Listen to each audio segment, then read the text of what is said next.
Hi all അസ്സലാമു അലൈക്കും welcome back to my channel. പുതിയൊരു വീഡിയോയിലേക്ക് എല്ലാവർക്കും സ്വാഗതം. മക്കൾക്ക് സ്കൂളൊന്നും ഇല്ലാത്തതുകൊണ്ട് രാവിലെ ഒന്നും എണീക്കണമെന്നില്ല, കുറച്ച് കഴിഞ്ഞിട്ടാണ് എണീച്ചത്.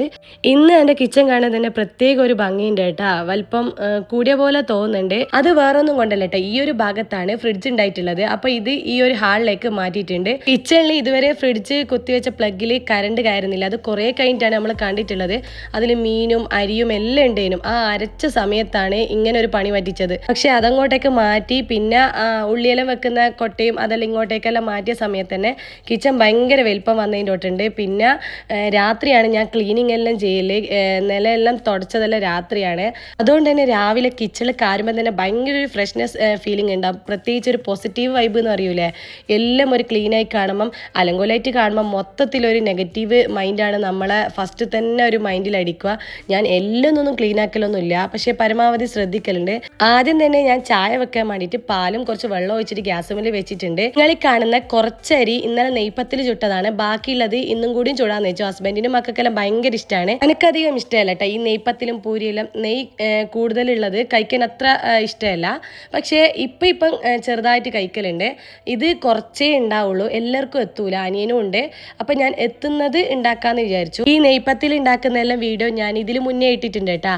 നെയ്പ്പത്തിൽ അരി അരച്ചിട്ടാണ് ഞാൻ ഉണ്ടാക്കുന്നത്. എന്നിട്ട് ലൂസ് ആണെങ്കിൽ കുറച്ച് ആമീസിന്റെ പൊടി മിക്സ് ആക്കും, അല്ലെങ്കിൽ ഏതെങ്കിലും അരിപ്പൊടി കൊണ്ട് ഞാൻ മിക്സ് ആക്കി എടുക്കലാണ് ചെയ്യല്. കണ്ണൂരിന്റെ സ്പെഷ്യൽ ഒരു ബ്രേക്ക്ഫാസ്റ്റ് ആണ് ഇത്. നല്ല ക്രിസ്പി ആയിട്ടുണ്ടാവും കേട്ടോ. ഇത് ചൂടാല കഴിക്കാന്.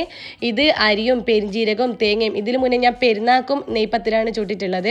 എന്തെങ്കിലും സ്പെഷ്യൽ പരിപാടിയെല്ലാം ഉണ്ടാകുമ്പം അരി അരച്ച് വെച്ച് കഴിഞ്ഞാൽ വേഗത്തിൽ നമുക്ക് ചുട്ടെടുക്കാൻ പറ്റും. നെയ്പ്പത്തിന്റെ വീഡിയോ നിങ്ങൾ സെർച്ച് ചെയ്ത് ബുദ്ധിമുട്ടുണ്ട്. അത് വേണമെന്നുള്ളവർക്ക് ഈ വീഡിയോന്റെ ലാസ്റ്റ് ഉണ്ടാവും, അല്ലെങ്കിൽ തൊട്ട് മുകളിൽ ഒരു ഐന്റെ ചിഹ്നം ഉണ്ടാവും. ഐ ബട്ടണിൽ ഉണ്ടായിരിക്കുന്നതായിരിക്കും. നിങ്ങൾക്ക് വേണമെങ്കിൽ അത് നോക്കിയാൽ മതി. എല്ലാം നന്നായിട്ട് പൊന്തി വന്നിട്ടുണ്ട് കേട്ടോ. ചൂടാലാവി വറക്കുന്ന നേരത്തിൽ കഴിക്കണം, എന്നാലാണ് ഇത് നല്ല ടേസ്റ്റ് ഉണ്ടാവുക.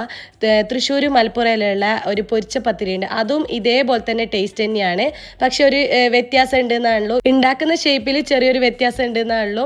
ഇതൊരു 10 ഉള്ളത്. അത് എല്ലാവർക്കും എത്തൂല, കുറേ ആളുണ്ടല്ലോ. അതുകൊണ്ട് തന്നെ 10 വേണ്ടിയിട്ട് അരച്ച് വെച്ച അരിനെ കൊണ്ട് 10 ഇടാന്ന് വെച്ചു. പക്ഷെങ്കിൽ നല്ലോണം ലൂസായിട്ടുണ്ട്. തണുപ്പില്ലാത്തതുകൊണ്ട് തന്നെ ലൂസായി പോയിട്ടുള്ളത്. എൻ്റെ അടുത്ത് ആമീസിൻ്റെ പൊടി തീർന്നു പോയിട്ടുണ്ട്. അതുകൊണ്ട് തന്നെ ഞാൻ ആദ്യം നോർമലായിട്ട് തന്നെ ചുടാന്ന് വെച്ചു. ഇങ്ങനെയാണ് നമ്മളെ നാട്ടിൽ പരുത്തിപ്പത്തിൽ ചുടൽ. അരി അരച്ചിട്ട് അരിപ്പൊടിയൊന്നും ചേർക്കൂല കേട്ടോ. അങ്ങനെ തന്നെ ഫ്രിഡ്ജിൽ വെച്ച് കഴിഞ്ഞാൽ ടൈറ്റായിട്ട് കിട്ടും. ഗ്രൈൻഡറിലാണ് നാട്ടിലുള്ളതെല്ലാം അരക്കുക, മിക്സിയിലല്ല. ഇവിടെ നമ്മൾ ഗ്രൈൻഡറൊന്നും ഇല്ലാത്തതുകൊണ്ട് മിക്സിയിലാണ് ഞാൻ അരച്ചെടുക്കൽ. ലൂസാകുമ്പം ആമീസ് പൊടി കൊണ്ട് അല്ലെങ്കിൽ വേറെന്തെങ്കിലും അരിപ്പൊടി കൊണ്ട് ടൈറ്റ് ആക്കുകയോ ചെയ്യൽ. ഇപ്പത്തിൻ്റെ കൂടെയും 10ൻ്റെ കൂടെ എല്ലാം കഴിക്കാൻ ഇറച്ചിക്കറിയാണ്. ഇന്നലെ ഉണ്ടാക്കിയ കറിയാണ്. ഇറച്ചിയും ഉരുളക്കിഴങ്ങെല്ലാം മിക്സ് ആക്കിയിട്ട് നോർമലായിട്ട് ഉണ്ടാക്കിയതാണ്, വാട്ടൊന്നും ചെയ്യാണ്ട് അപ്പാട് ഉണ്ടാക്കി എടുത്തിട്ടുള്ളതാണ്. അപ്പം അതും ഞാൻ ടേബിളിൽ കൊണ്ടാച്ചിട്ടുണ്ട്. അപ്പോൾ ഒരു കഴിക്കുന്നുണ്ട്. നേരത്തെ ഉണ്ടാക്കിയ പത്തിരി ഷേപ്പ് ഇല്ലാത്തതുകൊണ്ട് തന്നെ ഞാൻ അരിപ്പൊടി ചേർത്തിട്ടുണ്ട്. അജ്മീൻ്റെ പത്തിരിപ്പൊടി കണ്ടിട്ടുണ്ട്, അപ്പം ഞാൻ അതാ ചേർത്തിട്ടുള്ളത്. ആമീസിൻ്റെ പൊടിയോ അല്ലെങ്കിൽ അജ്മീൻ്റെ തന്നെ പത്തൽപ്പൊടിയോ ഉണ്ട് എന്ന് പറഞ്ഞിട്ടുണ്ട്. അങ്ങനെ ചേർത്തിയാൽ മതി. ആമീസിൻ്റെ പൊടിയാകുമ്പോൾ കൂടുതൽ സോഫ്റ്റ് കിട്ടും. എന്നിട്ട് ഞാനിത് പരത്തി എടുക്കുന്നുണ്ട് കേട്ടോ. നമുക്ക് ഇങ്ങനെ ഷേപ്പ് ഇല്ലാണ്ട് എടുക്കുമ്പം ഒരു ബോർ പോലെയല്ലേ, അതുകൊണ്ടാണ് ഞാൻ ഇങ്ങനെ ആക്കിയിട്ടുള്ളത്. പക്ഷെ നമ്മളെ നാട്ടിൽ പണ്ടെല്ലാം ആ ഒരൊറ്റ 10 പാനിൽ ഒരാൾക്ക് ചുട്ടെടുക്കുക ചെയ്യല്. എൻ്റെ മംഗലം കഴിഞ്ഞ മുതൽ എൻ്റെ ഹസ്ബൻഡിൻ്റെ ഉമ്മ ഇങ്ങനെയാണ് ചുടല്.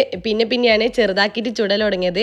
ആദ്യമെല്ലാം വലുപ്പത്തിലാണ് ഞാൻ ചുടൽ. ഞാൻ അവിടെ വന്നേരാണ് ഇങ്ങനെ ഒരു പത്തിപ്പത്തിൽ കണ്ടത്. ഇനി നമ്മൾ നേരെ പോയിട്ടുള്ളത് ഇവരെ സ്കൂളാണ്. നമ്മൾ TC വാങ്ങാനാണ് പോകുന്നത്. മക്കളെ കൂട്ടാണ്ടാണ് പോയിട്ടുള്ളത്. വേറെ ആവശ്യത്തിന് പോയപ്പം വെറുതെ കാര്യമൊക്കെ ഇതാണ്, അഥവാ TC കിട്ടിയാലോ എന്ന് വിചാരിച്ചിട്ട്. പക്ഷേ അവരെ കൂട്ടാനെന്ന് വിചാരിക്കുന്നത് കാരണം അവർക്കും ഭയങ്കര മിസ്സിങ് ആണ്. സ്കൂളിൽ പോകാനെല്ലാം ഭയങ്കര ഇഷ്ടമാണ്. പ്രത്യേകിച്ചിട്ട് ഇവിടുന്ന് കളിക്കാനും ഗ്രൗണ്ടെല്ലാം നന്നായിട്ടുണ്ട്. കളിക്കാനെല്ലാം KG കുട്ടികളെ പ്ലേ ഗ്രൗണ്ട് ആ ഒരു ഏരിയയിലാണ് കേട്ടോ. പിന്നെ നമ്മൾ ഈ സ്കൂൾ ടീച്ചേഴ്സിനൊന്നും നമുക്ക് കാണാനൊന്നും പറ്റൂല. സ്കൂളെല്ലാം വിട്ടിട്ടുണ്ട്. കുറേ കുട്ടികളെ ചേർക്കാനും വന്നിട്ടുണ്ട്, പുസ്തകം വാങ്ങാൻ വന്നിട്ടുണ്ട്. അങ്ങനെ കുറേ ആൾക്കാരുണ്ട് ഇവിടെ. നമുക്ക് ഒരു വർഷത്തിൽ എത്ര പെട്ടെന്നാ പോയെന്നറിയില്ല. കഴിഞ്ഞ വർഷം കൂടുതൽ വെക്കേഷനും 2.5 മാസം, പിന്നെ ഡിസംബർ, അതിനുശേഷം മാർച്ച് 1-ാം തീയതി മുതൽ ക്ലാസ് ഒന്നും ഇല്ലേനും. അതുകൊണ്ട് തന്നെ മക്കൾക്ക് അങ്ങനെയൊന്നും സ്കൂളിൽ പോകാൻ പറ്റിയിട്ടില്ല. പഠിച്ച ഫ്രണ്ട്സിനെയും മിസ്സിനെയും എല്ലാം ഒരിക്കൽ കൂടി കാണുന്നില്ലുണ്ട്. പക്ഷേ ഇവിടെ നമുക്ക് നടത്ത പോലെ കാണാനൊന്നും പറ്റൂല. TC കിട്ടിയിട്ടില്ല. അതിന് പകരം ഒരു ലെറ്ററാണ് കിട്ടിയിട്ടുള്ളത്. TC 15-ന് ശേഷമേ കിട്ടുള്ളൂ എന്നാ പറയുന്നത്. പിന്നെ നമ്മളൊരു സ്കൂളും കൂടി വന്നിട്ടുണ്ട് കേട്ടോ. അത് വുഡ്ലൻ പാർക്ക് സ്കൂളാണ്, ഹമദിയയിലാണ്. ഇത് മക്കളെ TC മേടിക്കാനോ അല്ലെങ്കിൽ അവരെ ചേർത്തേനൊന്നും അല്ല.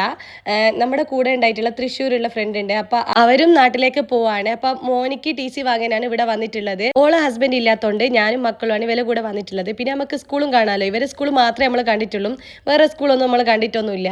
അങ്ങനെ നമ്മൾ പിന്നെ ഇതിന് മുന്നേ മോന് പഠിച്ചത് ഷാർജ ഇന്ത്യൻ സ്കൂളായിരുന്നു, ചെറുതിലാണ്. ഓലിക്ക് ടി സി കിട്ടിയിട്ടില്ല കേട്ടോ, 2 ദിവസം കഴിഞ്ഞ് കിട്ടുമെന്നാ പറഞ്ഞാൽ. നമ്മളെക്കാട്ട് മുന്നേ ഓല് നാട്ടിൽ പോകും. ഈ വുഡ്ലൻ പാർക്ക് സ്കൂൾ ആദ്യം നമ്മൾ ജർഫ് ഭാഗത്തേനും പോയിട്ടുള്ളത്, പിന്നെ ഈ ഹമിദിയല എന്ന് പറഞ്ഞപ്പോൾ ഇങ്ങോട്ടേക്ക് വന്നതാണ്. ഇവർ പഠിക്കുന്ന കോസ്മോപൊളിറ്റൻ സ്കൂള് അജ്മാൻ ജർഫിലാണ് വരുന്നത്. അത് മെട്രോപൊളിറ്റൻ പറഞ്ഞിട്ടും ഇവരെ ബ്രാഞ്ച് തന്നെ ഉണ്ട്. പിന്നെ നമ്മളത് കഴിഞ്ഞ് നേരെ പോയത് ഡേ ടു ഡേയിലാണ്. നന്നായിട്ട് വിശക്കുന്നുണ്ട് കേട്ടാ. നമ്മളെ നാടൻ ഭാഷയിൽ പറയുന്നത് വെച്ചാൽ പൈച്ചിട്ട് കണ്ണ് കാണില്ല എന്ന് പറയൂലേ, അങ്ങനെ തന്നെ. നേരെ പോയിട്ട് സിസ്റ്റർ ഓളി കേക്കിൻ്റെ ഒരു റോളും പിന്നെ ചെറിയ ചെറിയ ബോട്ടിൽ ജ്യൂസും മേടിച്ചു. ഒരു ഭാഗത്ത് ബില്ലടിച്ചിട്ടാണ് ഒരു ഭാഗത്ത് ഇരുന്ന് കഴിച്ചു. അതിനുശേഷം മക്കളെ കണ്ണെല്ലാം പോകുന്ന ചോക്ലേറ്റിൻ്റെ മുകളിലാണ് പലതരത്തിലെ ചോക്ലേറ്റ് ഉണ്ട് കേട്ടോ. ഷുഗർ ഫ്രീ ഉള്ള ആൾക്ക് ഓട്സിൻ്റെ ചോക്ലേറ്റ് എല്ലാം ഉണ്ട്. നമ്മൾ ചോക്ലേറ്റ് ഒന്നും മേടിച്ചിട്ടില്ല കേട്ടോ, കാരണം ഇപ്പഴേ ചോക്ലേറ്റ് മേടിച്ചിട്ട് കാര്യമില്ല. ഒന്നേൻ്റെ 2 ദിവസം മുന്നേ മേടിച്ചാൽ മതി. ഇപ്പഴേ മേടിച്ച് കഴിഞ്ഞാൽ റൂമിൽ എത്തിക്കഴിഞ്ഞാൽ മൊത്തം അവർ തീർക്കും. ഇവിടെ വരുമ്പം ഫസ്റ്റ് തന്നെ എനിക്ക് വേണ്ടിയിട്ട് ലേഡീസിൻ്റെ ഡ്രസ്സ് മേടിക്കാൻ, 2 പീസ് ഡ്രസ്സ് മേടിക്കാമെന്ന് വിചാരിച്ചിട്ടുള്ളത്. പിന്നെ നേരെ മക്കളെ ഫാൻസിയും അങ്ങനത്തെ എല്ലാം കണ്ടിട്ട് അടുത്തേക്ക് പോയി. അവർ സ്കൂളെല്ലാം പോകുന്നതല്ലേ, അതുകൊണ്ട് ബ്ലാക്ക് ആൻഡ് വൈറ്റ് ആണ് ഞാൻ കൂടുതൽ മേടിച്ചിട്ടുള്ളത്. ഫാൻസി ഇവിടെ ഇഷ്ടം പോലെ ഉണ്ട് കേട്ടോ, ഏതാ എടുക്കേണ്ടതെന്നുള്ള കൺഫ്യൂഷനാണ് ഉള്ളത്.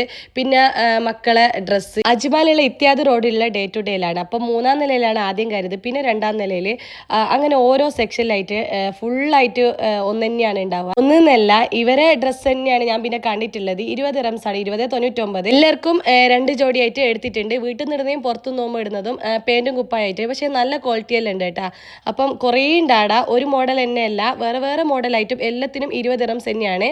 അങ്ങനെ ഞാൻ പിന്നെ എനക്കൊന്നും എടുത്തിട്ടില്ല, കുറേ ലേറ്റ് ആയിട്ടുണ്ട്. ഇവരെ ഫാൻസിയും അങ്ങനത്തെ എല്ലാം എടുത്തിട്ട് നമ്മളിങ്ങ് പോന്നു. അവളും കുറച്ച് ഡ്രസ്സും കാര്യങ്ങളും എടുത്തിട്ടുണ്ട്. പിന്നെ ഓളെ കൊണ്ടാക്കിയ റൂമിലെത്തിയ സമയത്ത് ഓളെ ഹസ്ബൻഡ് മന്തി വാങ്ങി വെച്ചിട്ടുണ്ട്. പിന്നെ നമ്മളത് കഴിച്ച് കുറച്ച് നേരം ഇരുന്ന് ഓലോട് വർത്താനെല്ലാം പറഞ്ഞിട്ട് പിന്നെ നമ്മളിങ്ങ് പോന്നു. എനിക്ക് പറഞ്ഞ ഭാഷ തമ്മിൽ കണ്ണൂരും തൃശ്ശൂരും തമ്മിൽ നല്ല വ്യത്യാസമുണ്ട്. ഞാൻ ഇങ്ങനെയൊന്നുമല്ല കേട്ടോ ആദ്യം പറയല്, നല്ല വ്യത്യാസമുണ്ട്. തനി നാടൻ സ്റ്റൈലിലേനും. പക്ഷേ കാസർഗോഡ്, കണ്ണൂർ, തൃശ്ശൂർ അങ്ങനെ പല നാട്ടുകാരുള്ളതുകൊണ്ട് തന്നെ നമ്മൾ കുറച്ചും കൂടി ഒന്ന് സ്റ്റാൻഡേർഡ് ആയതാണ് കേട്ടോ. എനിക്ക് പറഞ്ഞാൽ ഇവിടെ വന്നാലാണ് എല്ലാ നാട്ടുകാരെയും കാണുക. ഇന്ത്യയും വേൾഡ് മൊത്തം നമുക്ക് കാണാൻ പറ്റും. ശരിക്കും നമ്മളെ നാട്ടിലാണെങ്കിൽ നമ്മളെ നാട്ടും ആ പ്രദേശത്തുള്ള ആൾക്കാരെ മാത്രമേ നമ്മൾ കാണുള്ളൂ. അതുകൊണ്ടാണ് ആ ഒരു തനതായ ഭാഷയിൽ തന്നെ നമ്മൾ സംസാരിക്കുകയും ചെയ്യുന്നത്. പിന്നെ ഞാൻ നല്ല തലവേദനയാണ് കേട്ടോ. പിന്നെ അത് കഴിഞ്ഞൊന്ന് കിടന്നതിന് ശേഷം ഇവിടെ വന്ന് നോക്കുമ്പോൾ നല്ല മാറ്റങ്ങൾ കാണുന്നുണ്ട്. അമ്മനെ ഇവിടെ ഫ്രിഡ്ജ് ക്ലീൻ ആക്കുന്നുണ്ട്. ഹസ്ബൻഡാണ് ഇവരെ ഫുൾ മേൽനോട്ടം നയിക്കുന്നത്. ഇത് മൊത്തം മക്കൾ തന്നെയാണ് ക്ലീൻ ചെയ്തിട്ടുള്ളത്. മാഷാല്ലാ, ഒരു ബാത്റൂമിൽ കൊണ്ടുപോയിട്ട് 2 ആളും കൂടിയിട്ട് ഇതെല്ലാം ക്ലീൻ ചെയ്ത് അതേപോലെയല്ല നല്ല മാറ്റം വരുത്തിയിട്ടുണ്ട്. അടിവിടെ എല്ലാം അടുക്കും ചുട്ടിയോട് വെച്ചിട്ടെല്ലാം ഉണ്ട്. പിന്നെ അവന് ബ്രഷ് ഇട്ടിട്ടാണ് കഴുകിയിട്ടുള്ളത്. എനിക്കൊരു പേടിയുണ്ട് സ്ക്രബ് ഉപയോഗിച്ചിട്ട് തേച്ചോ, പക്ഷേ ബ്രഷും പിന്നെ ചെറിയ സ്പോഞ്ചും ഉപയോഗിച്ചിട്ടാണ് കഴുകിയിട്ടുള്ളത്. ഫ്രീസറും വൃത്തിയാക്കിയിട്ടുണ്ട്. ഫ്രീസറിലെല്ലാം നന്നായിട്ട് കച്ചറയെല്ലാം ഉണ്ടേനും. കുറേ ആയി ഞാൻ ക്ലീൻ ചെയ്യാത്തത്. പിന്നെ പനിയെല്ലാം വന്ന സമയത്ത് തന്നെ മൊത്തം ഡ്രോപ്പായിട്ടേനുള്ള. പിന്നെ ഇവർ വെച്ചതിൽ ചെറിയൊരു മാറ്റമുണ്ട്. മുട്ട വെച്ച ട്രേ ഒന്ന് തായേനും ആദ്യം ഉണ്ടായിട്ടുള്ളത്, അതൊന്ന് മേലെയാക്കി വെച്ചിട്ടുണ്ട്. ഞാൻ ആദ്യം വിചാരിച്ചത് ഒന്ന് മിസ്സിങ് ആണോ എന്നാണ്. പക്ഷേ അടുപ്പിച്ചിട്ടാണ് ആദ്യം വെച്ചിട്ടുള്ളത്. അതുകൊണ്ട് അൽഹംദുലില്ലാ ഫ്രിഡ്ജ് നല്ല ക്ലീൻ ചെയ്തിട്ടുണ്ട്. നല്ലോണം അവരെ കൊണ്ട് പറ്റുന്ന നേരത്തിൽ അവർ ക്ലീൻ ആക്കി വെച്ചിട്ടുണ്ട്. പിന്നെ ഞാൻ കുഞ്ഞിപ്പത്തിൽ ഉരുട്ടി വെച്ചിട്ടുണ്ടേനും. ഇനി നാട്ടിലെല്ലാം പോകുന്നതല്ലേ, ഇങ്ങനത്തെ ഫുഡൊന്നും എനിക്ക് കിട്ടുമെന്നില്ല ഹസ്ബൻഡിന്, അപ്പോൾ ഉണ്ടാക്കി കൊടുക്കാമല്ലോ എന്ന് വെച്ചിട്ട് 2 ദിവസം മുന്നേ ബീഫ് വാങ്ങി തന്നിട്ടുണ്ടേനും. അതുകൊണ്ട് തന്നെ ആദ്യം ആമീസ് പൊടി കൊണ്ട് ഉണ്ടാക്കാമെന്ന് വിചാരിച്ചത്. പക്ഷേ ഇവിടുത്തെ ചെറിയ നെസ്റ്റോയിൽ ആമീസ് പൊടി ഇല്ല. പിന്നെ നന്മേൻ്റെ തന്നെ പത്തിൽ പൊടി കൊണ്ട് തന്നെയാണ് പരത്തിയിട്ടുള്ളത്. എല്ലാവരുടെ കൈയും ഇതിൽ പതിഞ്ഞിട്ടുണ്ട്. അതുകൊണ്ട് തന്നെ പല ഷേപ്പിലാണ് ഈ കുഞ്ഞിപ്പത്തിൽ ഉണ്ടായിട്ടുള്ളത്. കോളിലുണ്ട്, റൗണ്ടിലുണ്ട്, പിന്നെ ചെറിയ മോള് ഉരുട്ടിയിട്ട് അങ്ങനെ തന്നെ ഇതിലിട്ടിട്ടുണ്ട്. പക്ഷെ എന്തായാലും വേണ്ടില്ല, മൊത്തത്തിൽ മിക്സ് ആക്കിയിട്ട് കഴിക്കാമല്ലോ എന്ന് വിചാരിച്ചു. പിന്നെ നിങ്ങൾക്കൊരു ട്രിക്ക് ഞാൻ പറഞ്ഞുതരാം. ഈ ഒരു കുഞ്ഞിപ്പത്തിൽ ഉരുട്ടിയിരുന്ന തട്ടില്ലേ, സ്റ്റീമർ, അതില്ലാത്തോലേക്ക് ഈ ഒരു നമ്മൾ ചോറെല്ലാം വാർക്കുന്ന അരിപ്പയില്ലേ, അതിൽ നമുക്ക് ഉരുട്ടിയിടാം. ആദ്യം ഞാനത് നന്നായിട്ട് തുടച്ചിട്ട് നെയ്യൊന്ന് പുരട്ടിയിട്ട് ഉരുട്ടിയിട്ട് ഇതിലേക്ക് ഇട്ട് കൊടുക്കുന്നുണ്ട് കേട്ടോ. ഇത് ചോറ് നമുക്ക് ചൂടാക്കാൻ പറ്റും. ഇത് ഇവിടെയുള്ള ബാച്ചിലേഴ്സ് ആദ്യമെല്ലാം ചെയ്യുന്നതാണ് കേട്ടോ. അധികം ആൾക്കാർക്കും അറിയാൻ പറ്റും. പിന്നെ അറിയാത്ത ആൾക്കാരുണ്ടല്ലോ, എനിക്കിത് കുറേ കഴിഞ്ഞിട്ടാണ് ഇത് മനസ്സിലായിട്ടുള്ളത്. ഞാൻ വരുന്ന സമയത്ത് സ്റ്റീമർ കൊണ്ടുവന്നിട്ടില്ലേനു. അപ്പോൾ അനിയൻ്റെ വൈഫ് പറഞ്ഞ് ഓള് വന്ന സമയത്ത് കുഞ്ഞിപ്പത്തിലെല്ലാം ഇങ്ങനെ ഉരുട്ടിയതെന്ന്. അപ്പം പെട്ടെന്ന് ഓർമ്മ വന്നപ്പോൾ ഇങ്ങനെ ചെയ്ത് നോക്കിയപ്പം ചോറെല്ലാം നന്നായിട്ട് ചൂടായി കിട്ടിയിട്ടുണ്ട്. പിന്നെ ഓവനും ഉണ്ടായിട്ടില്ല, എയർ ഫെയറും ഉണ്ടായിട്ടില്ല. അതുകൊണ്ട് തന്നെ ഇങ്ങനെയെല്ലാം ചെയ്തെടുക്കാം നമുക്ക്. പ്രത്യേകിച്ച് ബാച്ചിലേഴ്സ് ആയ ആൾക്കാർക്ക് മസ്റ്റായിട്ട് ഹെൽപ്പായിരിക്കും ഇത് കേട്ടോ. അപ്പോൾ കുഞ്ഞിപ്പത്തിലെല്ലാം ഞാൻ ഇതിൽ ഉരുട്ടിയിട്ട് ഊറ്റിയിട്ടിട്ടുണ്ട്. ഇനി ഒരു ചെമ്പിൽ ഞാൻ വെള്ളം വെച്ചിട്ട് അടുപ്പത്ത് വെച്ചിട്ടുണ്ട് കേട്ടോ. അതൊന്ന് തിളച്ച് കഴിഞ്ഞാൽ അതിൻ്റെ മുകളിൽ ഈ ഒരു അരിപ്പ വെച്ച് കൊടുക്കണം. വലിയ പാത്രമാണെങ്കിൽ അത്രയും നല്ലത്. അടിയിൽ വെള്ളം വെച്ച് കൊടുക്കുന്നതാണ്. അത് കുറച്ചും കൂടി വലുതാണെങ്കിൽ നല്ലത്. പിന്നെ ഇത്ര വലിയ അരിപ്പയൊന്നും എല്ലായിടത്തും ചിലപ്പോൾ ഉണ്ടാവില്ല. അതിനനുസരിച്ചിട്ട് വെച്ച് കൊടുത്താൽ മതി. ഇനി ഒന്ന് മൂടി വെച്ചിട്ട് 10 മിനിറ്റ് വെച്ചാൽ മതി. കുഞ്ഞിപ്പത്തിലെല്ലാം ഇവിടെ നന്നായിട്ട് വെന്തിട്ടുണ്ട് കേട്ടോ. അപ്പോൾ ഇത് ഒന്ന് ആറിയിട്ട് ഞാൻ പാത്രത്തിലേക്ക് മാറ്റുന്നുണ്ട്. ഇങ്ങനെ ഞാൻ ആദ്യം ഷോർട്സ് ആയിട്ട് ചെയ്തിട്ടുണ്ട്. ഇവിടെ വന്ന പാട് ചോറ് ഞാനിങ്ങനെ ചൂടാക്കിയിട്ട് എനിക്ക് അന്നേരം ഒരു പുതിയ അറിവേനും ഞാൻ നിങ്ങൾക്ക് കാണിച്ചു തരാൻ വേണ്ടിയിട്ടാണ് ഇങ്ങനെ ചെയ്തിട്ടുള്ളത്. ഞാൻ സ്റ്റീമറിൽ ഈ തട്ടിയമ്പിൽ നേരത്തെ ഞാൻ 2 ട്രിപ്പായിട്ട് വെച്ചിട്ടുണ്ട്. ഇനി കുറച്ച് വെള്ളം ഇങ്ങനെ കുടഞ്ഞു കൊടുത്തിട്ട് ഒന്ന് കുലുക്കി കഴിഞ്ഞാൽ വേർതിരിഞ്ഞ് വരും. ഒന്നും ഒട്ടിപ്പിടിക്കൊന്നുമില്ല കേട്ടോ.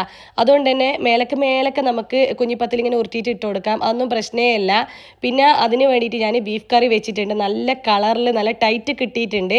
ഇനി ഇത് നമുക്ക് മൊത്തത്തിലൊന്ന് മിക്സ് ആക്കി എടുക്കും. ഇതിൻ്റെ എല്ലാം ഫുൾ വീഡിയോ ഞാൻ ഇട്ടിട്ടുണ്ട്. അതുകൊണ്ട് തന്നെ ഡീറ്റെയിൽ ആയിട്ടൊന്നും പറയുന്നില്ല കേട്ടോ. പിന്നെ നിങ്ങൾക്ക് വീണ്ടും ഇട്ടിട്ട് ബോറടിപ്പിക്കുന്നില്ല. കുഞ്ഞിപ്പത്തിൻ്റെ ഡീറ്റെയിൽ ആയിട്ടുള്ള വീഡിയോ ഇതിൻ്റെ ലാസ്റ്റ് ഞാൻ ഇടുന്നതായിരിക്കും. നിങ്ങൾ കാണാൻ മറക്കല്ലേ.